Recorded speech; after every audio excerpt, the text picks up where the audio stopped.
Oke, assalamualaikum warahmatullahi wabarakatuh.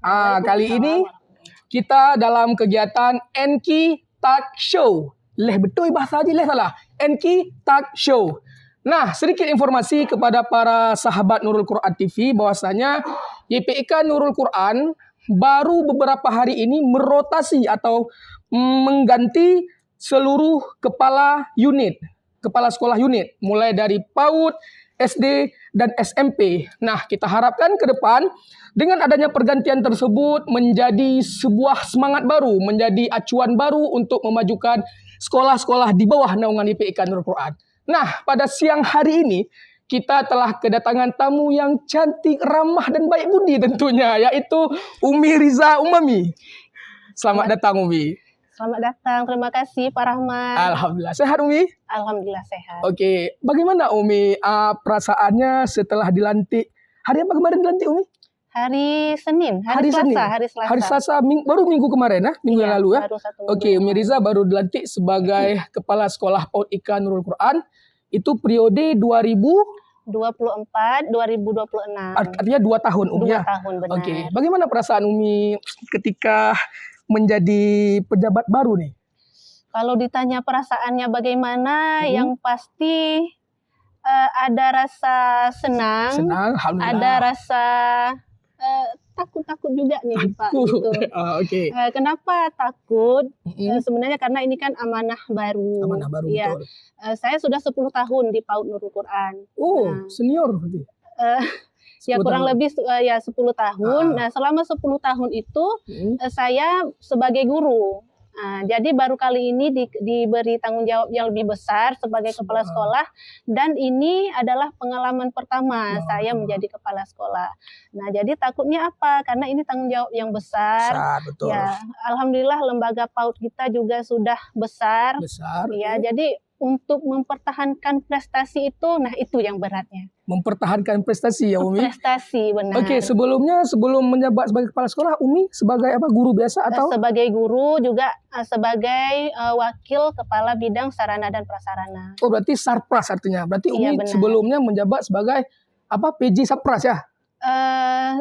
Dulu masih wakil Pak. Masih wakil kepala sekolah bidang Sarpras? Iya, kalau sekarang baru menjadi PJ ya. Oke, berarti sekarang sudah menjabat sebagai kepala sekolah baru, tentunya punya warna baru nih rasa-rasanya. Tentu saya rasa setiap orang, individu yang menjabat sebagai kepala sekolah tentunya kan punya segudang program mungkin yang akan dituangkan nih. Saya ingin tahu Umi Riza, sebutkan apa sih beberapa program baru yang menurut Umi Riza bagus untuk di ini? Jadi saya bersama dengan tim manajemen ya, saya menyebutnya tim manajemen. Siapa-siapa itu? Yang isinya itu wakil sebenarnya. Jadi ada wakil kepala bidang kurikulum, ada wakil kepala bidang kesiswaan, ada wakil bidang Al-Quran. Nah, jadi saya itu menyebutnya tim manajemen ya. Nah, jadi saya bersama tim manajemen itu sudah mempersiapkan beberapa langkah-langkah seperti itu untuk membangun dan mengembangkan PAUD untuk kedepannya. Nah, salah satunya apa? Saya menggalakkan penggunaan sosial media untuk kedepannya. Ya. Kenapa itu menjadi program utama saya? Karena saya melihat di zaman sekarang ini Pak ya, orang itu lebih banyak pegang HP ketimbang bersosialisasi, ketimbang berbicara dengan sesama seperti itu. Nah, jadi dengan memanfaatkan sosial media, nah dari situlah kita menyampaikan informasi mengenai sekolah kita, program-program sekolah kita kepada masyarakat. Tujuannya apa? Kita ingin mendongkrak PPDB ke depannya. Artinya melalui media sosial ke depan diharapkan lebih banyak menarik peminat untuk masuk berarti Umi ya. Kalau secara program seperti apa Umi? Misalnya adakah program tertentu yang diajarkan kepada anak yang mungkin baru ataupun yang mungkin juga program lama dan tetap dipertahan yang bagus? Ada nggak Umi? Ya, Ada program yang lama juga, ada program yang baru. Nah, kenapa di sini program yang lama itu tidak kita buang langsung begitu saja? Karena itu memang adalah program unggulan yang sifatnya sudah baku. Iya, contohnya Umi? Seperti klub tahfiz. Klub tahfiz, klub mewarnai, ekskul. Nah, itu adalah beberapa program sekolah yang memang sudah dibakukan, sudah wajib ada seperti itu dari tahun ke tahun. Program-program seperti itu tidak saya hilangkan, tetapi saya evaluasi. Saya evaluasi tahun-tahun sebelumnya kendalanya di mana, kekurangannya di mana. Nah, tahun ini kita tingkatkan lagi seperti itu. Nah, kemudian kalau untuk program baru, kami sedang menyusun konsep parent meeting namanya. Apa namanya, Umi? Parent meeting, bahasa Inggris. Bahasa Inggris apa itu, Umi? Itu artinya lebih kurang adalah pertemuan dengan orang tua murid. Nah, di situ kami pihak sekolah memaparkan program-program sekolah apa saja, dan sejauh mana orang tua harus berkontribusi untuk mendukung perkembangan anak-anaknya selama bersekolah di PAUD Nurul Quran. Oh, artinya program apa namanya tadi? Parent meeting. Parent meeting. Artinya program parent meeting ini melibatkan orang tua artinya. Benar sekali. Oke. Itu udah jalan, Umi? Insya Allah dalam waktu dekat sedang kita persiapkan materinya. Kemudian kita juga rencananya akan mengundang pemateri dari luar, Pak Rahmat, yang memang berkompeten dalam bidang perkembangan anak seperti itu. Oke, mantap. Nah, ini luar biasa juga pemirsa, bahwasanya ada program baru nih yang saya pun baru dengar ini. Apa tadi? Parent meeting, artinya melibatkan orang tua dalam kegiatan sekolah. Dan kita harapkan ini berjalan dengan lancar, dengan baik, dan semoga berhasil ya, Umi. Nah, Umi, pertanyaan selanjutnya. Saya itu sangat sering mendengar label, artinya bukan label, seperti jargonnya Nurul Quran, yaitu dahsyat, karakter dahsyat. Ada bahkan saya melihat di brosur, di multimedianya, di majalah, di tabloid, saya melihat selalu ada tulisan 7 karakter dahsyat. Nah, saya ingin menanyakan seperti ini, Umi. Bagaimana implementasi karakter dahsyat tersebut bagi anak PAUD nih? Karena kan anak PAUD itu kan beda dia, karena mungkin karena terlalu kecil, agak rumit mungkin untuk diterapkan. Mungkin kalau SMP mungkin kita tahulah. Kalau PAUD itu seperti apa sebetulnya cara Umi guru dan Kepseknya sendiri? Ya, baik.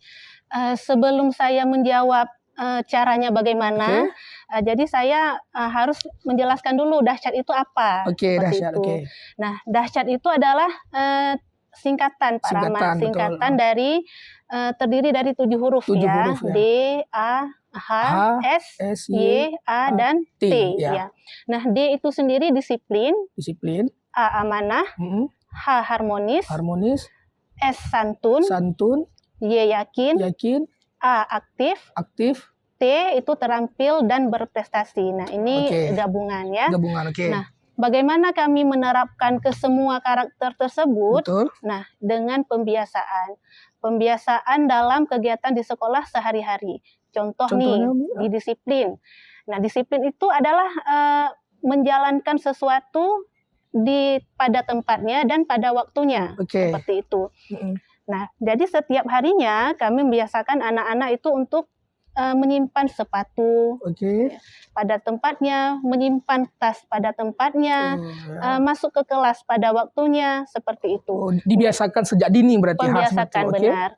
Memang itu bagi sebagian orang adalah hal yang sepele, sederhana. Tetapi ketika sesuatu itu dimulai dari hal yang sederhana itu kita biasakan setiap hari, maka itulah akan menjadi karakter pada diri seseorang. Nah, begitu juga dengan karakter-karakter di santun, di aktif, seperti itu. Artinya semua singkatan itu ada implementasinya dalam program PAUD berarti ya? Ada. Nah, sepertinya nanti kita akan buat episode khusus nih, Umi. Khusus untuk bahas karakter dahsyat, karena sepertinya panjang dan menarik itu, Umi kan? Nggak apa-apa, kita skip aja, nanti kita bahas di lain waktu. Kemudian seperti ini, Umi. Umi sebagai seorang kepala sekolah baru nih, dengan wajah baru, seandainya saya ingin bertanya, Umi, apa sih kelebihan sekolah yang Anda pimpin dengan sekolah lain? Bisa nggak Umi jabarkan? Biar saya, misalnya kalau saya punya anak, saya tertarik nih masuk ke anak saya ke PAUD. Iya. Apa sih bedanya PAUD IKA Nurul Quran dengan PAUD yang lain? Bedanya mungkin di komitmennya. Komitmen, oke. Contohnya dan Umi? di konsistennya, Pak. Contohnya seperti ini, kita punya program unggulan tahfiz. Kita punya program unggulan misalnya hari berbahasa dan lain sebagainya. Bisa jadi sekolah-sekolah di luar sana juga ada program-program yang serupa. Apalagi nih program tahfiz sekarang di mana-mana ada. Bahkan di sekolah-sekolah negeri itu juga sudah sekolah mulai. Umum udah ada. Iya, diterapkan seperti itu. Nah, kalau ditanya bedanya apa, ya bedanya di komitmen dan di konsistennya. Komitmennya seperti ini, artinya kita tetap menginginkan maksimal dalam hal proses, maksimal dalam hal hasilnya. Kami memaksimalkan program-program sekolah kami yang kami unggulkan dan kami utamakan itu, kami sampai ke level mengundang ustazah khusus untuk melatih tahfiz misalnya. Artinya didatangkan dari luar? Iya, benar. Nah, kami mendatangkan juga pelatih khusus untuk klub mewarnai kami. Mewarnai? Iya, benar. Nah, jadi sampai sejauh itu komitmen kami terhadap keberhasilan program-program kami. Seperti itu. Nah, itu kan tadi ada klub tahfiz kan Umi? Benar. Ada nggak target-target tertentu? Misalnya ketika anak usia sekian, dia harus sekian target. Ada nggak target-target khusus di PAUD IKA? Ada, Pak. Jadi kalau di klub tahfiz itu targetnya adalah yang pertama itu anak-anak mampu membaca sesuai dengan kaidah tajwid. Bukan banyaknya hafalan, tapi kualitas hafalan si anak. Makharijul huruf misalnya seperti itu, tajwid, panjang pendeknya seperti itu. Kemudian kalau itu semua sudah mampu dikuasai oleh anak-anak, otomatis untuk melanjutkan ke surah-surah berikutnya itu sudah mudah. Karena apa? Konsep dasarnya dia sudah dapat. Nah, kemudian selain target tersebut, kami juga menargetkan surah tertentu.